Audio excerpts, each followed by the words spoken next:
ప్రజాప్రతినిధులకు, అధికారులకు, మిత్రులకు, శ్రేయోభిలాషులకు, తొలి వార్త ప్రేక్షకులకు ముందుగా నూతన సంవత్సర శుభాకాంక్షలు. 2024 సంవత్సరంలో తొలి వార్త ప్రేక్షకులందరికీ ఆయురారోగ్యాలతో, అష్టైశ్వర్యాలతో కలిగించాలని మనస్ఫూర్తిగా భగవంతుని వేడుకుంటూ మీ తొలి వార్త news channel CEO Ramesh Yadav.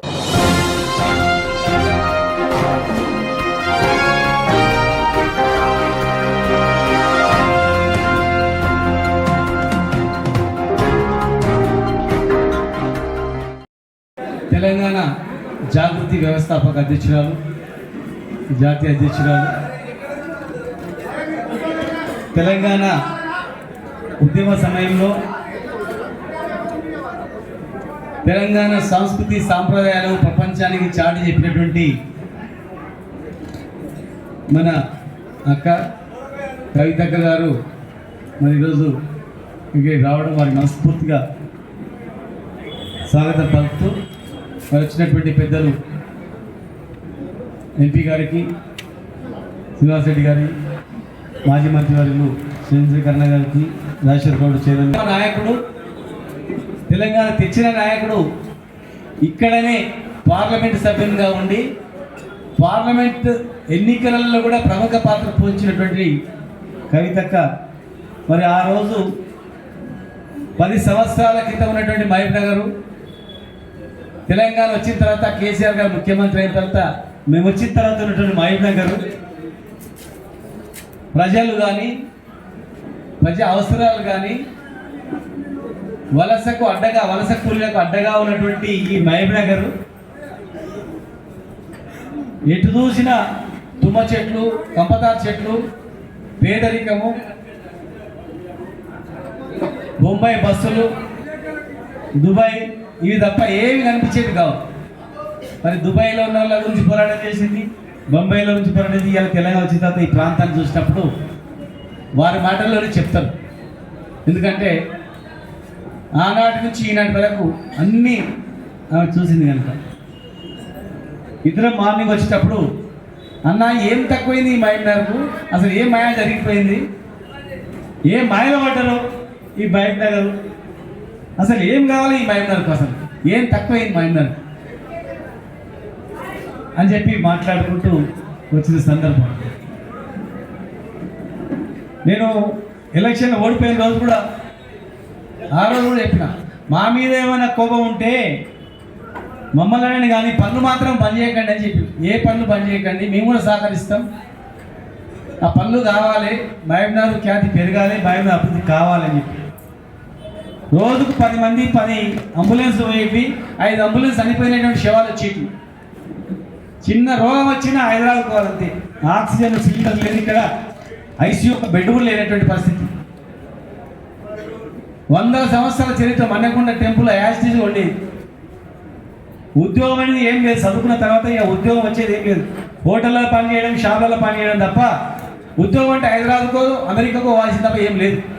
మరి ఇక్కడనే ఐటీ కంపెనీలు, ఇక్కడనే 10,000 మంది ఉద్యోగాలు ఇచ్చే పెద్ద ఇండస్ట్రీ చూస్తూ వచ్చినాం, పనులు జరుగుతున్న ఇండస్ట్రీ పెద్దది. మరి రోప్వే తెలంగాణలోనే మొట్టమొదటి రోప్వే, తెలంగాణ రాష్ట్రంలోనే దాదాపు కిలోమీటర్ రోప్వే ఉన్నది మహబూబ్ నగర్లో. పనులు స్టార్ట్ అయినాయి, పునాదులు తీసేరు, ఎందుకు ఆగిపోయినాయి? 5,000 మందికి అన్నం తినేటువంటి అన్నదాన సత్రం పైన ఎందుకు ఆగిపోయింది? కోనేరు ఎందుకు ఆగిపోయింది? కోనేరులో నీళ్లు ఉండకుంటే మన్నకొండ చేపడుతున్నాయి, అలాంటిది కృష్ణా నీళ్ళే వచ్చి పడుతున్నాయి.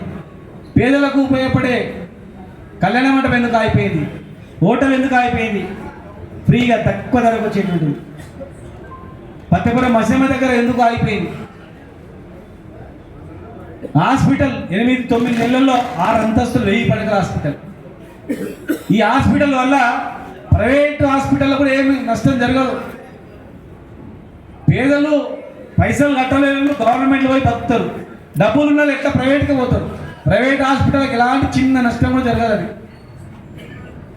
పేదల ప్రాణాలు పోకుండా, పైసలు లేని వాళ్ళు పైసలు లేకుండా చచ్చిపోయేటోళ్ళు, అలాంటి వాళ్ళు గవర్నమెంట్ హాస్పిటల్ ఇట్లా చాలా ఉన్నాయి.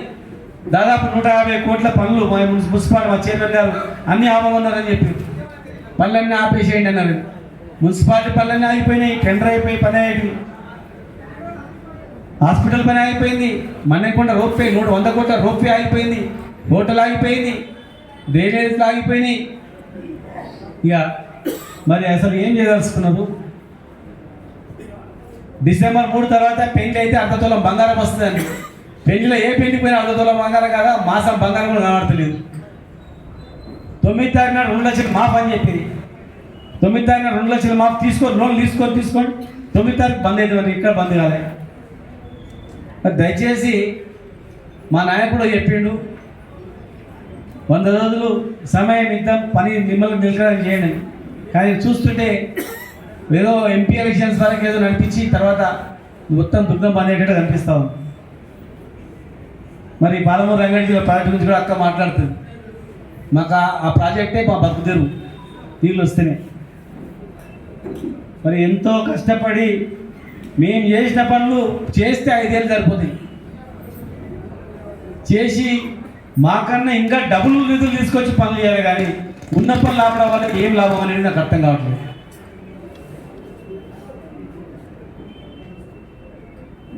మాకు అవసరం కొంతమంది పేపర్లు వస్తుంది, మొత్తం మీకే అప్పచెప్తాం. మరి చేయండి, ఏముంది? టోటల్గా మొత్తం గుండుకు తప్పేపండి మేము అప్పచెప్తాం. కొనడం ఎందుకు? సంతలాగా ఉన్నట్లు కొనడం ఎందుకు, చేయడం ఎందుకు? మాకు కావాలా సీట్ అని చెప్పండి, మేమే ఇచ్చేస్తాం. కానీ ఇదేం పద్ధతి? మేము ఏం అట్లాంటిది, మరి ఏం చేస్తున్నాం? అధికారమే కావాలంటే అన్ని ఇస్తాం, పనులు చేయండి కనీసం.